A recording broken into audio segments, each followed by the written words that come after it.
Let's try how to convert your hard disk GPT to MBR during Windows installation.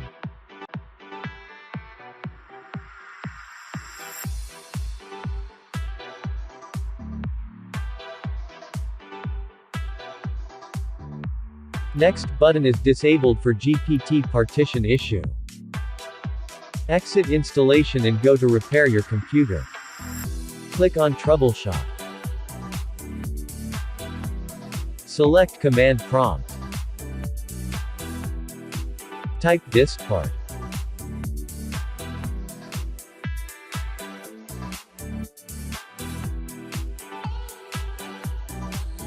Type list space disk.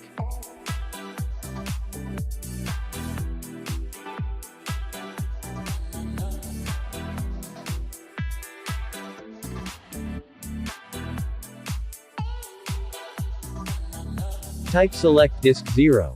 Disk 0 can different for you. Remember, in this section you are going to delete all data of your hard disk.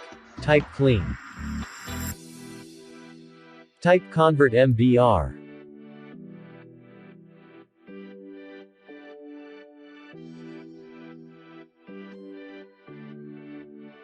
Exit. Thanks for watching.